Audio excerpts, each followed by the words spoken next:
Assalamualaikum dan salam sejahtera. Bersama saya Ainul Husna Dan saya Badri Syariza. Kami Kami dari dari Channel channel Putra Putra SMK SMK Bandar Bandar Baru Baru Putra. Hari ini 20 Mac 2025 bertempat di Dewan Putra SMK Bandar Baru Putra. Sekolah kami mengadakan program orientasi kerjaya dan karakter yang melibatkan semua tingkatan 5.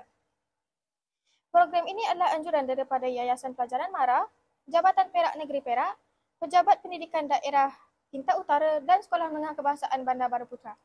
Untuk pengetahuan penonton, tujuan utama program orientasi karakter dan kerjaya bagi tingkatan 5 ini adalah untuk membentuk karakter positif dalam kalangan pelajar serta mengenali potensi diri dan menetapkan hala tuju sesuai dengan minat diri mereka sendiri.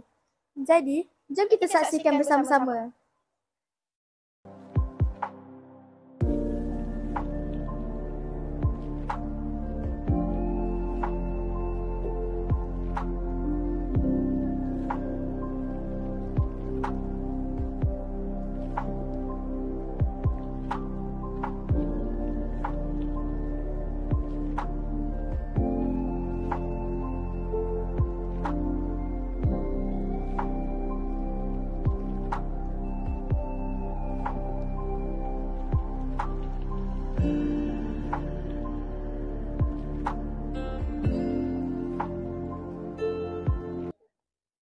Baiklah, bersama saya sekarang Encik Khairil Amri Masrikin, penceramah kita pada program kita hari ini.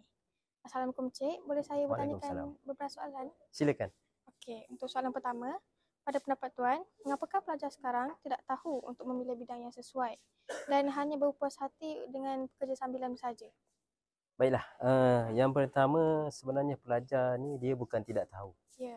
Kan? Tapi sebenarnya dia kurang pendedahan ataupun ilmu pengetahuan. Ya. Yang mana dia boleh mendapatkan ilmu-ilmu itu melalui guru-guru ataupun melalui pembacaan dah. Cumanya pada hari ini yang pertama sekali pelajar-pelajar ni dia kena faham apa matlamat dan tanggungjawab dia sebagai seorang pelajar. Ya. Apabila berada di sekolah, dia kena menumpukan sepenuh perhatian untuk belajar, kan? Dan juga dengan adanya guru-guru, Ya. dia akan memberikan lebih banyak input-input yang berguna lah.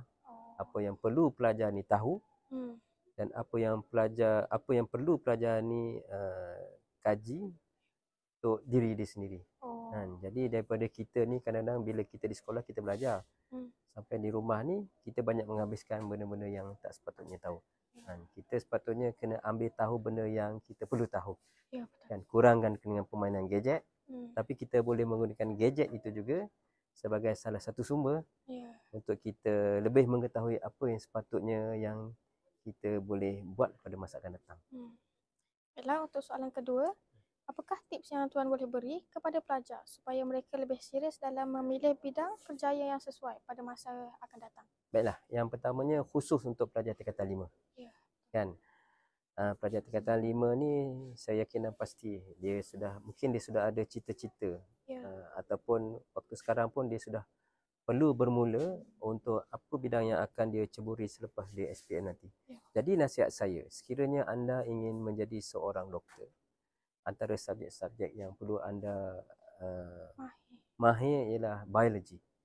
Kan? Ataupun kalau nak menjadi seorang jurutera, mungkin subjek-subjek yang berteraskan kira-kira, matematik, fizik dan sebagainya. Jadi ini yang dimaksudkan dengan persediaan awal. Kita kena kesan apa kelemahan kita dan kita cuba atasi. Jadi apabila result SPM tu dia dah keluar, maknanya kita dah ada perancangan yang sebaiknya. Berbeza dengan mereka yang mungkin tidak ada fokus apa yang dia nak buat. Bila dia hanya semata-mata berdasarkan keputusan SPM, jadi pilihan dia mungkin agak terhad. Baiklah, itu sahaja soalan daripada saya. Terima kasih atas perkongsian Tuan tadi. Sama-sama. Ya.